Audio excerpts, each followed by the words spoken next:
Kalimantan Timur. Saya mengampu mata pelajaran matematika di SMA Negeri 1 Batu Sopang, Kabupaten Pasir. Di sini saya akan menceritakan tes praktik saya menggunakan metode STAR. Situasi, tantangan, aksi, refleksi hasil, dan dampak terkait pengalaman saya dalam mengatasi permasalahan siswa dalam pembelajaran, khususnya pembelajaran matematika. Adapun tujuan yang ingin saya capai yaitu meningkatkan motivasi, literasi, dan numerasi siswa dalam pembelajaran matematika dengan menggunakan model problem based learning. Kondisi yang menjadi latar belakang masalah ini adalah yang pertama untuk motivasi, kurangnya semangat siswa dalam pembelajaran matematika. Yang kedua, literasi, pemahaman konsep matematika dan permasalahan kontekstual pada pembelajaran matematika siswa masih rendah. Yang nomor tiga, untuk numerasi, keterampilan pemecahan masalah matematika dan permasalahan kontekstual pada pembelajaran matematika siswa juga masih rendah. Selanjutnya, praktek ini penting untuk dibagikan karena menurut saya masih banyak guru yang mengalami permasalahan seperti saya. Maka praktek ini diharapkan bisa menjadi referensi bagi guru lain dalam meningkatkan motivasi, literasi, dan numerasi dalam pembelajaran matematika. Dan tidak lupa pula dengan adanya praktek ini dapat menjadikan motivasi saya untuk diri saya sendiri menjadi guru yang lebih inovatif dan profesional.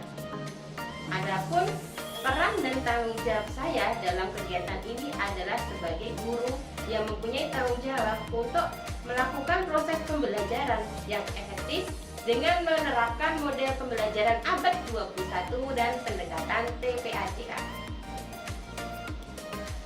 Selanjutnya, apa saja yang menjadi tantangan dalam mencapai tujuan ini adalah untuk motivasi, guru harus terus mengasah pemahaman, kemampuan dan keterampilan dalam melibatkan siswa selama proses pembelajaran. Yang kedua, untuk literasi, guru juga harus terus tetap mengasah pemahaman, kemampuan dan keterampilan dalam memahamkan konsep matematika dan permasalahan kontekstual pada siswa dalam pembelajaran matematika. Untuk yang ketiga, yaitu numerasi, guru juga memang harus tetap mengasah pemahaman, kemampuan, dan keterampilan dalam memahamkan siswa mengenai pemecahan masalah matematika dan permasalahan kontekstual pada pembelajaran matematika. Dengan demikian, dapat disimpulkan bahwa yang menjadi tantangan mendasar bagi guru adalah dirinya sendiri dalam kegiatan belajar mengajar.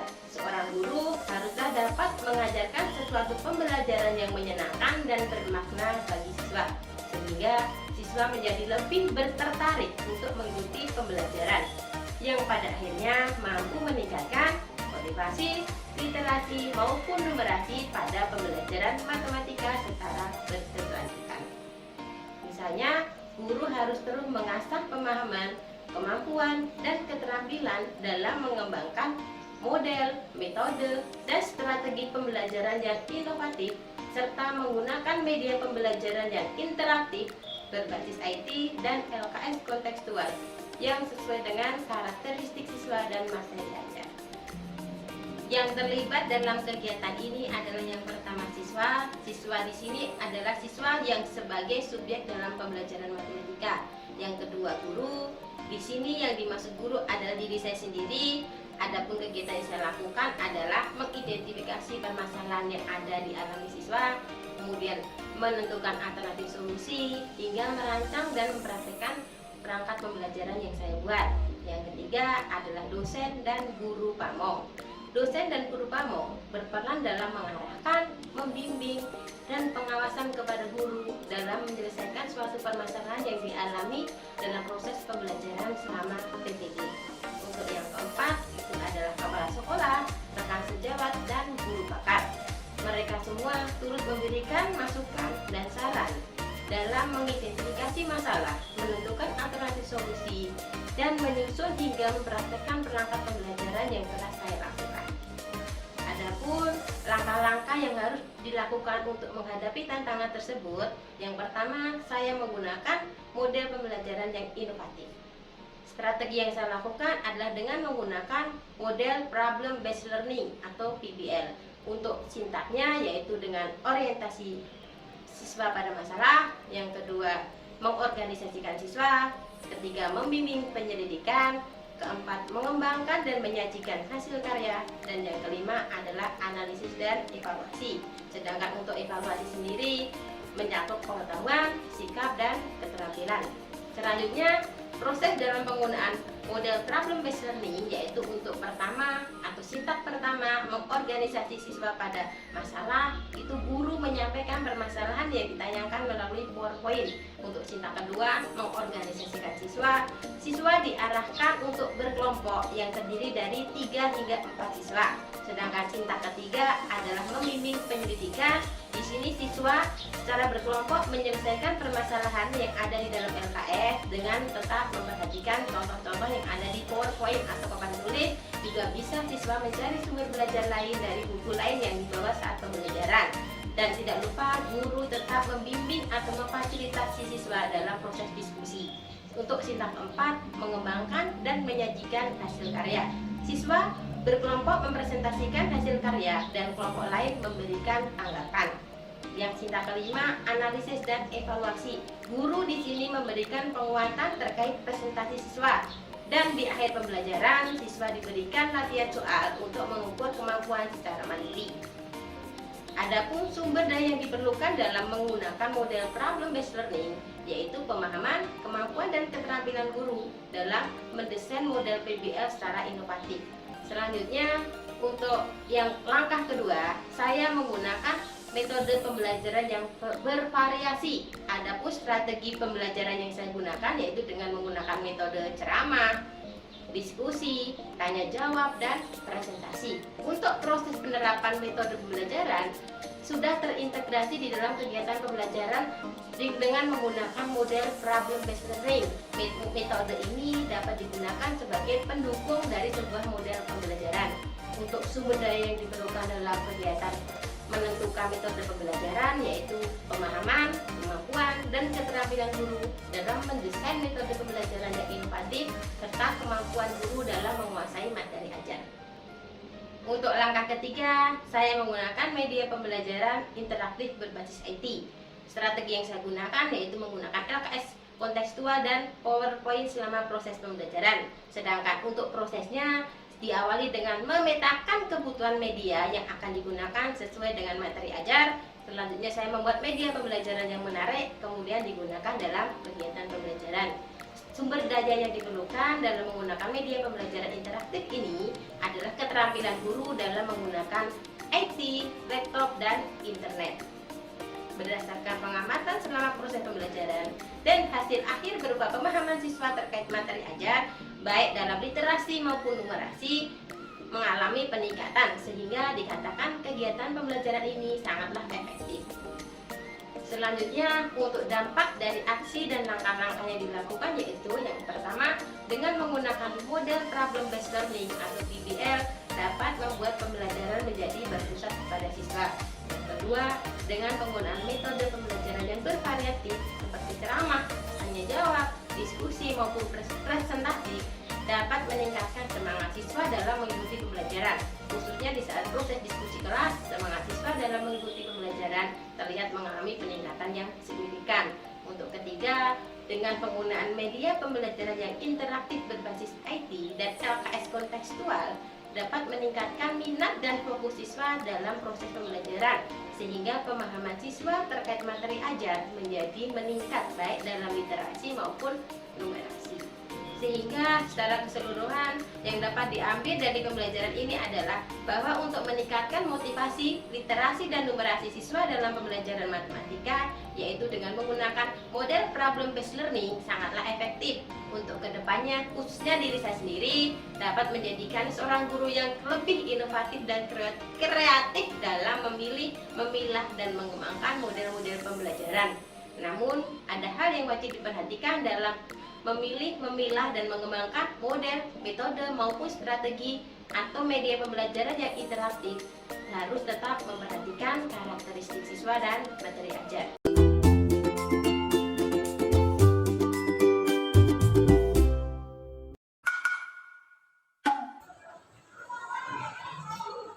Selamat pagi anak-anak. Pagi, Ibu. Apa kabar hari ini? Baik. Sebelum mulai pembelajaran, ayo kita berdoa dulu ya. Sebelum pelajaran dimulai, marilah kita berdoa menurut agama dan kepercayaan masing-masing. Berdoa dimulai. Berdoa selesai. Ya kalian tidak masuk hari ini? Hah? Masuk semua ya? Oke. Alhamdulillah ya, berarti tidak ada yang tidak masuk untuk hari ini. Nah, untuk hari ini kembali lagi kita akan belajar tentang statistika pemusatan data. Yaitu ada berapa itu? Media dan untuk tujuan pembelajaran. Dengan menggunakan model pembelajaran pra-pembelajaran seperti siswa dapat 1. Menentukan nilai median dan modus dari data yang disajikan dalam distribusi frekuensi. Yang kedua, menentukan hasil dari permasalahan yang berkaitan dengan penyajian data, pengukuran dan pencacahan dalam tabel distribusi frekuensi. Inilah tujuan pembelajaran hari ini. Selanjutnya, kita konsep. Adapun gambaran pembelajaran hari ini yaitu tentang pemusatan data. Kita akan belajar distribusi data berkelompok. Pemusatan data ada 3, apa Nana? Median dan modus. Dari MEM itu ada 3 rumus. Rumusnya ada dengan cara rataan hitung, rataan sementara dan untuk menambah semangat kalian, manfaat belajar hari ini yaitu yang kedua, bisa juga untuk penelitian untuk membandingkan dua populasi ADG. Bisa juga misalkan Lilia membandingkan nilai rata-rata Lilia dengan Opus. Mana yang lebih tinggi? Itu kita akan gunakan rata-rata nilai MEM.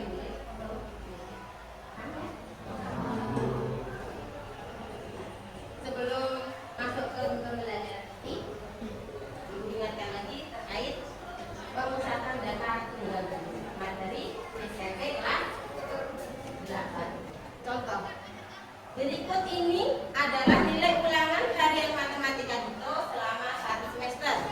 Berapa itu?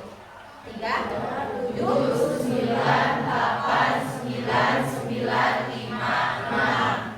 Tentukan nilai median dan modus dari data tersebut. Ini materi SMP. Coba kalian tentukan. Mean itu apa? Apa? Ya, mean itu adalah nilai data. Berarti kalian bisa kan menentukan ini nilai rata-rata data tunggal ini. Coba gitu. Berapa? Kita? Ada yang lain kok? 56.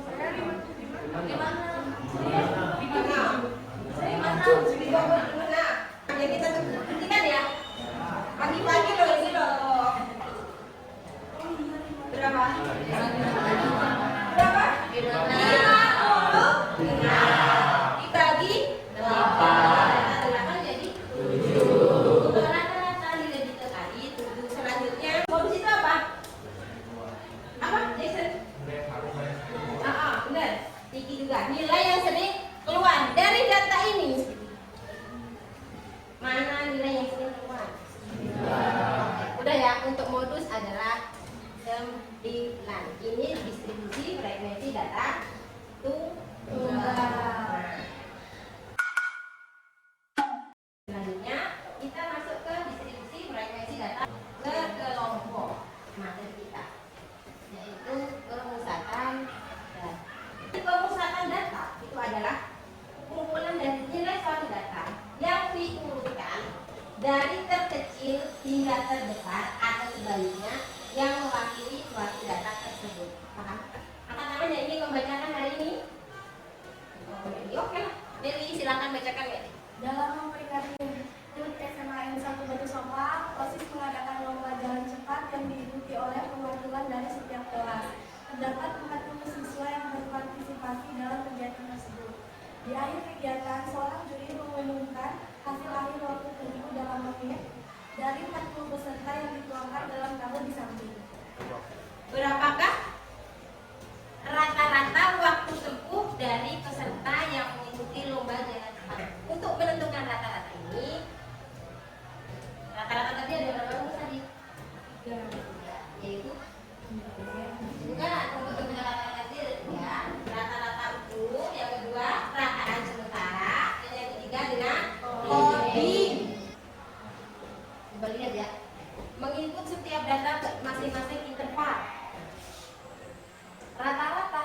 dilambangkan dengan X bar.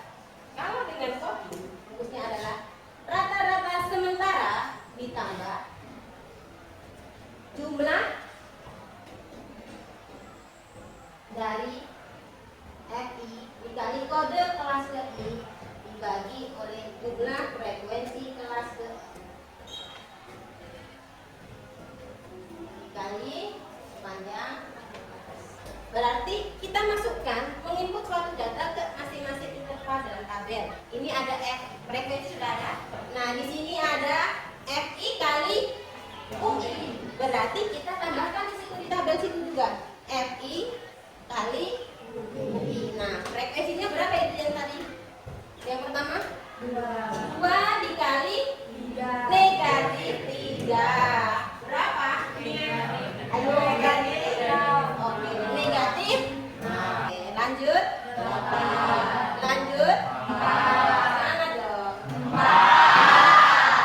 9. Begitu. Nah, di sini ada rumus sigma. Sigma tadi apa?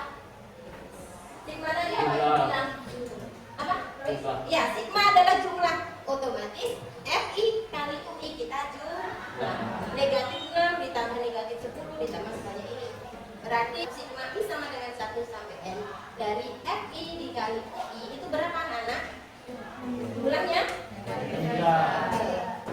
Setelah yang di rumus sudah diketahui, baru kita ditanya apa tadi? Rata. Baru jawab 56,60. Berarti ini adalah rata. Nah, ini menunjukkan rata-rata tapi distribusi frekuensi data adakah yang ingin ditanyakan?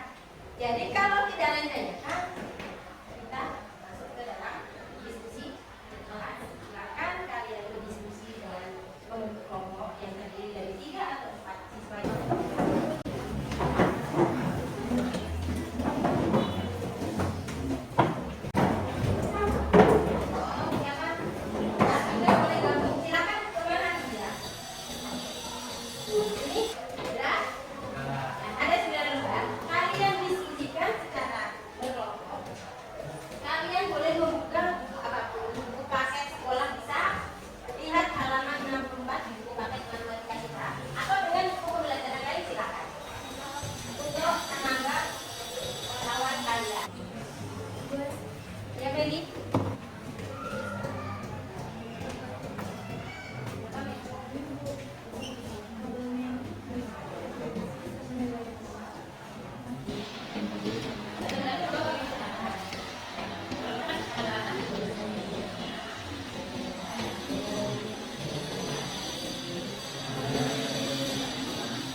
Kalau yang sudah silakan balik saja lengkap punya karena ada yang mau presentasi jadi kembali ke depan. Nanti masa ada begini kan banyak ya. Siapa yang ingin mempresentasikan hasil kalian?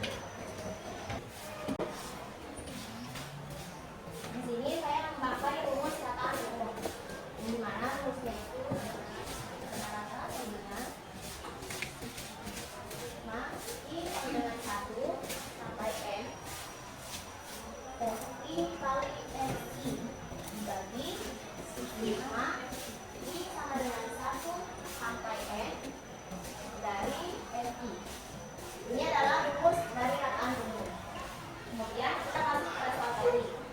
Nah, pada tadi yang sudah diketahui itu nilai dan frekuensi, dan XI ini kita belum tahu ya. XI ini adalah nilai. Oke, dari yang kemarin kita sudah pelajari dari PSI bagaimana cara mencari nilai di tengah. Nah, nilai tengahnya itu tadi nilainya itu ya 52 ditambah 58 dibagi 2. hasilnya itu 55. Ini adalah X-nya.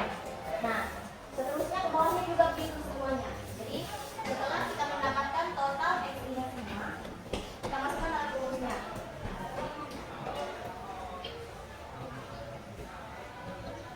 Kita ditulis dulu. Nah, frekuensi dikali di tengah itu dikali ya, dikali dari frekuensi dan ini. Jadi misalnya setelah diketahui frekuensi 52 sampai 58 itu adalah 3 dan titik tengahnya adalah 55. Berarti frekuensi dikali titik tengah sama dengan mendapatkan FI kali SI. Kemudian seterusnya ke bawah. Setelah itu, karena di sini ada jumlah, maka seluruh FI kali SI itu dijumlahkan. Nah, hasilnya mendapatkan 3.702. Kemudian selanjutnya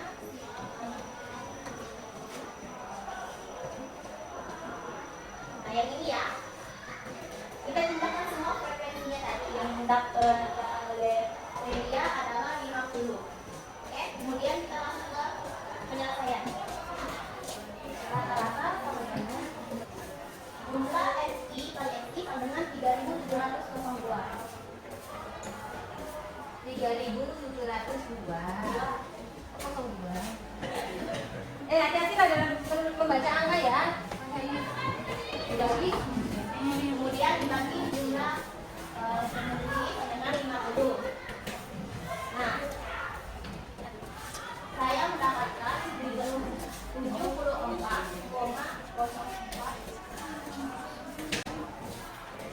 Untuk rata-rata mau rata-rata yang bisa kita pakai jumlah data dibagi pada data. Yadil sudah menjawab. Yadil 94,5 bukan kosong nanti. Nah, untuk kelompok ini ya menggunakan rumus apa tadi? Ini ya. Maka coding itu bertemu juga 74,04. Nah, dari dua rumus ini rata-rata itu hasilnya juga sama. Jadi kalian bisa menggunakan salah satu. Jangan tidak tiga-tiganya menggunakan dulu.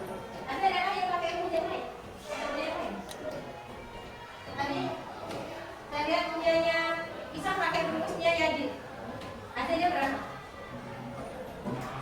Oh, sama juga. Punyanya Jason tadi pakai rumusnya Yadil. Enggak, sama juga. Oh, yang lain tadi kemudian pakai rumus ya. Waktu ke ya, Mama? Atau tidak? Nah, kalau tidak berarti hari ini akan memberikan evaluasi. Tapi karena waktu tidak ada, kembali lagi evaluasi hari ini untuk PR. Ini evaluasi kalian ada 3 soal. Soal seperti LKS dengan bacaan hari ini. LKS kalian dikumpulkan dan ini ibu bagikan. Kalian kerjakan di rumah. Setelah evaluasi adalah refleksi ini kalian juga nanti dibawa pulang karena waktu juga terbatas. Selanjutnya sebelum menutup pembelajaran tetap kita buat yang adalah rata-rata. Median adalah nilai tengah. Rumusnya ada. Bonus adalah nilai yang sering muncul. Untuk sigma tadi dinamakan dengan coba satu contoh rata-rata adalah sigma I sama dengan 1 sampai N dari FI kali XI dibagi sigma I sama dengan 1 sampai N dari XI. Apakah masih bingung? Tidak ya, berarti minggu depan kita akan belajar lagi, mengulang lagi median dan modus, tapi dengan histogram. Dan kalian minggu depan harus bisa membaca. Kita akan belajar ya, oke? Semangat ya. Yuk, jadi kita berdoa dulu untuk penutup pembelajaran hari ini. Tutup dulu bukunya.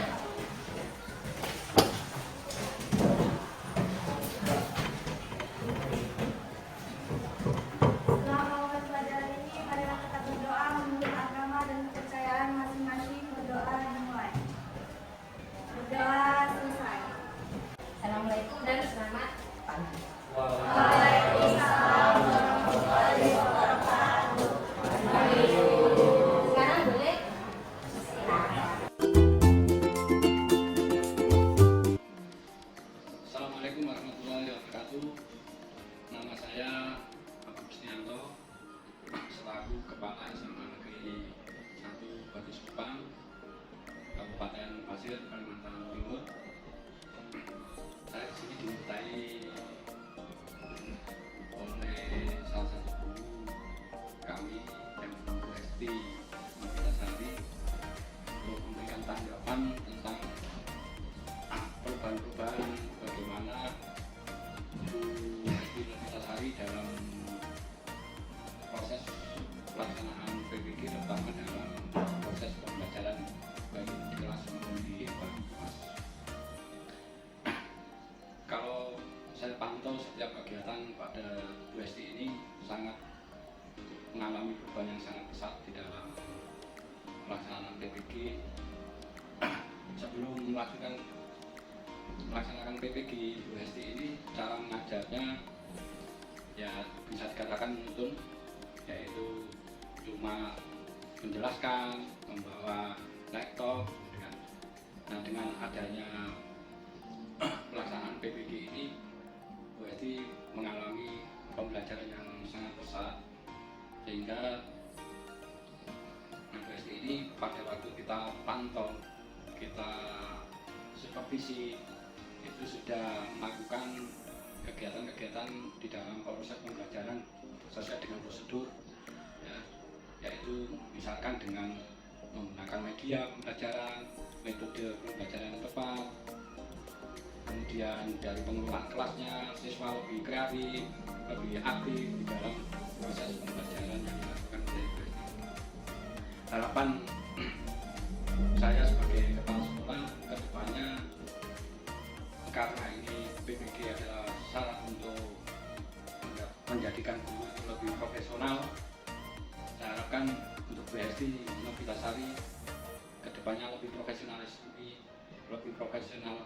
lagi di dalam proses belajar mengajar baik di kelas maupun di luar kelas. Mungkin itu saja tanggapan dari saya tentang Bu Hesti Novitasari SPD. Kurang lebihnya saya mohon maaf. Wassalamualaikum warahmatullahi wabarakatuh.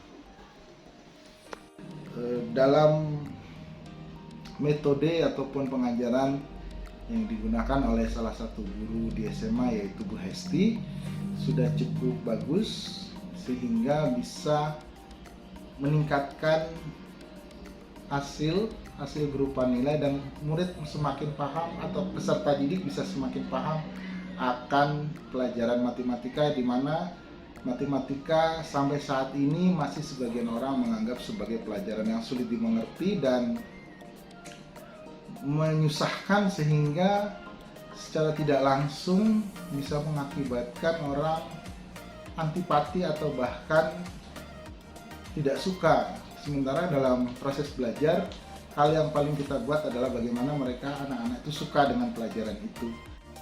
Assalamualaikum warahmatullahi wabarakatuh. Saya Ibu Afni dari SMA Negeri 1 Batu Sopang.